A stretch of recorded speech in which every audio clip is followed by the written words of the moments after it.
Je me suis toujours demandé ce que serait ma vie si j'osais prendre des décisions difficiles. Vous savez, on se retrouve parfois dans des situations où nous devons prendre une décision, soit parce que nous ne nous sentons pas respectés ou appréciés, soit parce qu'il est temps de passer à autre chose. Et vous savez, dans ces moments-là, la situation est sans doute difficile à vivre, mais elle nécessite de prendre une décision forte et difficile qui nous fait peur, qui va sans doute nous demander un temps d'adaptation et du changement. Et c'est dur, c'est très difficile. Ce n'est pas parce que la situation nous déplaît qu'il est facile de prendre la décision de tout arrêter. Ce n'est pas parce que l'on veut ou qu'on l'on estime mériter mieux que c'est facile de dire au revoir au temps passé et à tout ce que l'on a construit. Dans ces moments-là, on se demande si on n'a pas tout faux depuis le départ. Si en fait, le problème ne serait pas plutôt nous. Et si au final, on ne serait pas en train de se jeter dans la gueule du loup en commettant une erreur monumentale. Je pense qu'une partie de vous comprend et sait de quoi je parle. Le sentiment d'être à un carrefour de sa vie. Un moment où l'on pourrait dire adieu à tout ce que l'on vit, mais parallèlement, un moment où on y est le plus attaché. Quelles que soient les raisons, quelle que soit la décision, là n'est pas la question. Peu importe la situation dans laquelle vous vous trouvez, il y a une seule chose qui peut faire la différence. La foi, la confiance. La confiance en vous, en l'avenir et en ses possibilités infinies. Rien n'est sûr, jamais. La vie est une perpétuelle incertitude. Mais c'est dans cet environnement qu'il faut évoluer. Et c'est exactement dans ces moments-là que tu dois t'appuyer sur ce qui est fondamental. La confiance en toi, la confiance en l'avenir. La confiance en ce que l'on peut accomplir et au pouvoir des actions répétées, car c'est ce qui a le plus d'impact. Ce sont les petites actions, les mini-décisions quotidiennes qui influencent notre vie. Pendant longtemps, j'ai cherché la meilleure manière de changer les choses. J'ai pris tout un tas de résolutions ou de grandes décisions. Aujourd'hui, ça suffit. Je vais faire ci ou je vais faire ça. Mais au final, ça ne tient jamais sur le long terme et cela finit toujours par nous décourager. On se sent limite abandonné. Le problème est que l'on cherche toujours à ajouter des choses supplémentaires, au lieu d'essayer de se détacher de l'existant. Vous savez, nos croyances limitantes, nos expériences passées, nos déceptions passées, nos doutes et nos incertitudes, nos échecs. La confiance en soi n'est pas l'absence de doute. Et pour avancer avec confiance, il n'est pas uniquement question d'agir mieux ou différemment. Non, il est question de lâcher prise.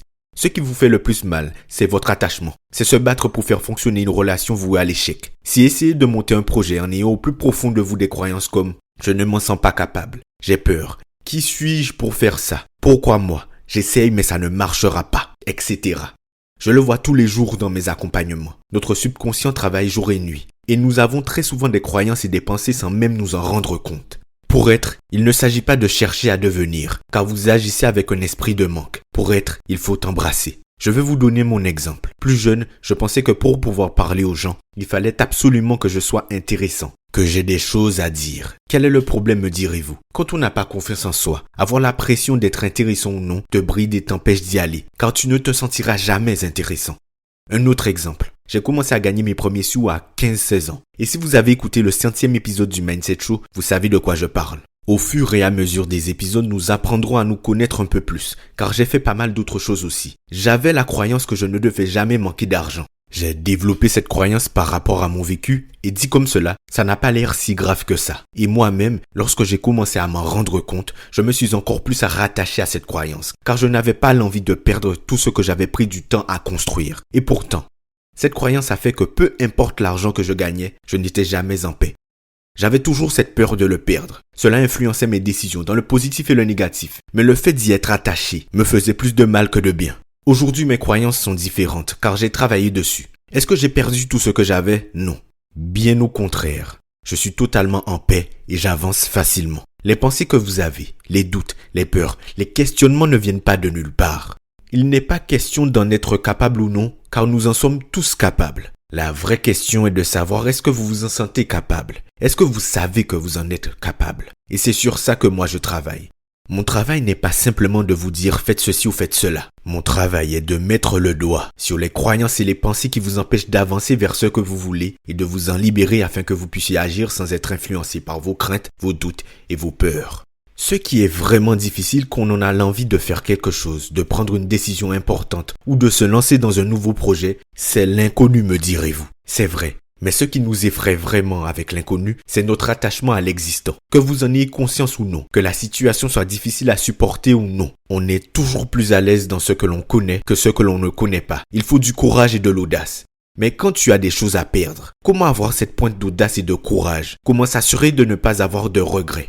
Pour avancer vers ce que vous voulez, il faut se rendre compte de ce qui vous retient où vous êtes. Elle est là la clé. Apprenez à lâcher prise et à faire confiance. Je ne dis pas de tout quitter et de se retrouver dans une mer de noir. Non. Mais toutes ces émotions négatives qui vous minent le moral et qui vous rattachent à ce que vous connaissez, lâchez prise dessus. Avancez audacieusement vers ce que vous voulez. Et si vous avez besoin d'être guidé, les podcasts sont là et mon accompagnement aussi, car je suis aussi passé par là. La confiance n'est pas l'absence de doute. La confiance, c'est d'avancer vers ce que vous voulez, tout en sachant que peu importe ce qu'il se passera, vous avez les armes pour vous en sortir. La persévérance n'est pas innée, elle se développe. La confiance n'est pas innée, elle se développe. La débrouillardise n'est pas innée, elle se développe. Et vous rendre compte que vous aussi vous en êtes capable est libérateur. Ce n'est pas réservé qu'à une partie des gens. Vous aussi vous avez des talents, des principes, ainsi qu'une personnalité à faire valoir. Vous aussi, vous avez le pouvoir de vous affirmer avec assurance et confiance. Vous aussi, vous avez le droit d'être accepté et apprécié à votre juste valeur. Vous n'avez pas besoin d'être quelqu'un d'autre, de toujours faire plus d'efforts et de vous plier en quatre. Soyez vous, soyez authentique. Mais pour ce faire, vous devez vous connaître, vous redécouvrir et vous faire confiance. C'était Jordan pour vous servir. N'hésitez pas à prendre rendez-vous avec moi. Nous allons discuter de la problématique qui vous empêche d'avancer et de comment je peux vous aider à en venir à bout en 3 mois. Le lien est dans la description. Pensez à vous abonner et à laisser une note de 5 étoiles. C'est essentiel pour le référencement du podcast et cela me permet d'aider encore plus de monde. C'était Jordan pour vous servir. On se dit à dimanche prochain pour le prochain épisode. Salut!